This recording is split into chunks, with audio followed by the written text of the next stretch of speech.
The Washington Commanders, Shady McCoy. 5, right? I'm not going too crazy on them just because they did play well. That rookie quarterback that played great, and you did get to the conference game. So I'm not tripping too much on them. Will? Yeah, the Commanders, I'm going to do the same thing, man. I just feel like you're going into year 2. Excuse me, sorry about pretty that. much The spice is still hot, young, man. and still young. You got new guys there, but yeah, not too much pressure. How? I disagree with that. I think the pressure is there on them because based on what I believe they can achieve and how great I think Jayden Daniels is, and I've been saying this from the jump, and unfortunately I need to keep repeating it, I think Cliff Kingsbury is an awesome, awesome, awesome offensive coordinator and offensive coach. And I said this from day one before they ever took a snap together in the NFL, that this will be a shorter timeline that you want to make sure you maximize your time with Cliff Kingsbury because he will be gone, and then you don't know who's going to be your next coordinator. And it's not like I think Jayden Daniels, his greatness and his success is beholden to an offensive coordinator, but it is still it still affects you.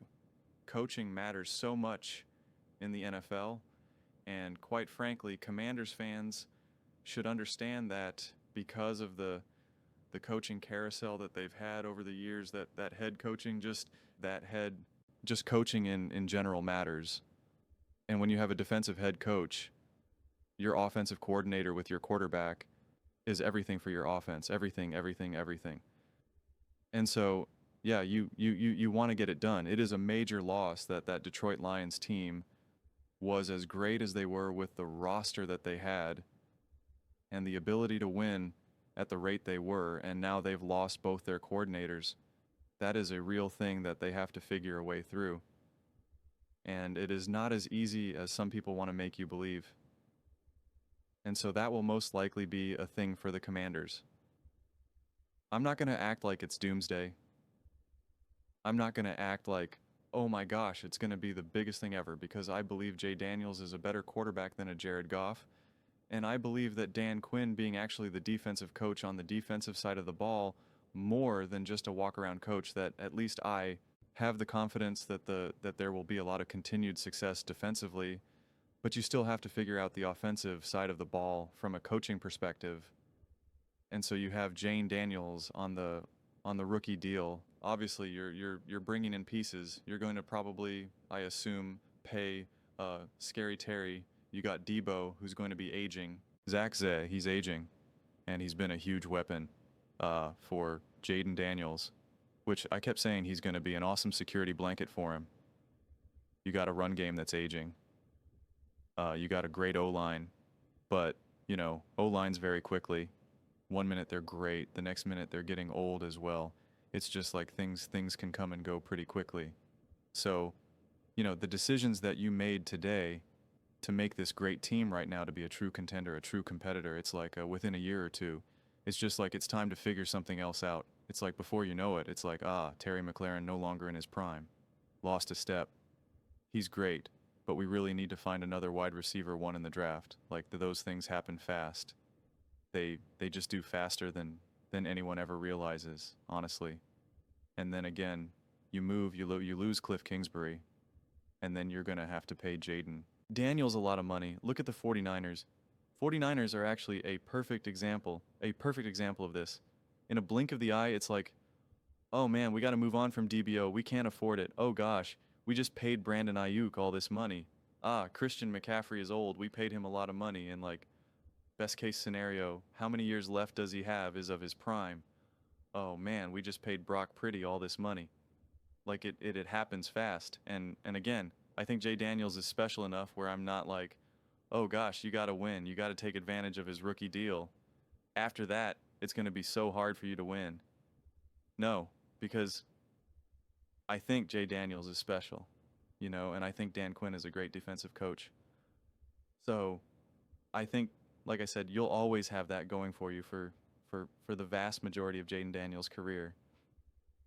He should be great offensively, and you should be great defensively. It's just then rounding out the roster, having the right coach, calling the right plays, having the right game plan, like those things are the ones that are a little bit harder to predict.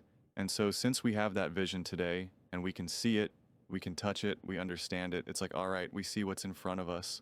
Let's make it happen. So I think a pressure scale of 1 to 10, that feels too low to me. To be clear though, since I said this is more based off of expectations, because again, pressure can come from so many different sides. Sometimes you have pressure because it's like you better win or else. That's not what this is. The pressure is there because I believe what they can achieve, and if they don't, it's just, you know, it's more of a bummer than kind of like, we need to make some serious changes here. We got to consider moving on from Dan Quinn. We got to move on from this guy and this, you know, we got to start selling parts, draft young, this, that. It's like not saying that, obviously, either. But I believe in this team. And it's not even to necessarily win a Super Bowl either. It's to enter the conversation of being a perennial top team. I reference this a lot. It's like we know over these last 5-6 years or so, it's Kansas City Chiefs, Philadelphia Eagles, Baltimore Ravens, the Buffalo Bills. It's like we know year after year, but we know those teams are going to be great. Well, we know those teams will be top teams, and we never know exactly what the order is going to be or how it's going to unfold. But we always know you're playing the Buffalo Bills in the playoffs. That's a tough game. You're playing the Baltimore Ravens in the playoffs. That's tough. The Chiefs, the Eagles, the 49ers before they kind of got all their injuries, it's like, you know, that's a real game. That's a real game. It's not the category of like, well, it's the Vikings or, well, it's the Broncos, well, it's the Raiders. It's like, no. These are real games. Like, this is for real, man. Like, this is serious. The winner of this game is going to be in an amazing position to win a Super Bowl, right? And so it's just like, that's what I'm looking for the Commanders to kind of give me that feeling more than saying they better get to the NFC Championship game. They better get to the Super Bowl. They got to get over this hump because there is no hump for them to get over right now. Which is why you could then say the pressure is kind of lower.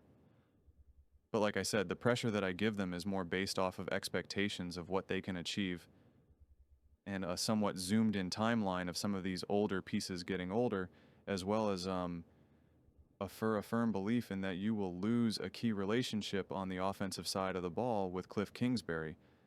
But all in all, I got high hopes for the Commanders, and I think they will definitely have a lot of success, because also you're going to see the evolution and growth of Jayden Daniels as well, which then also continues to raise the pressure because you're like, well, this is a great quarterback. You better put a great team around him. You better start winning games. You better win big games, right? You better be in these big moments year after year after year.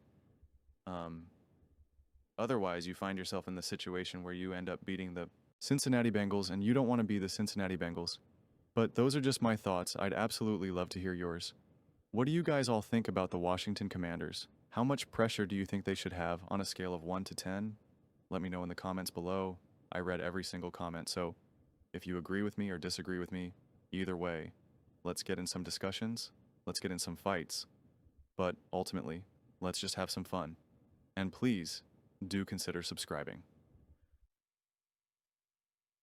We are building an amazing community here, and absolutely love to see you part of it. I want to build something that we all generally feel connected to, something that we're really excited to be part of.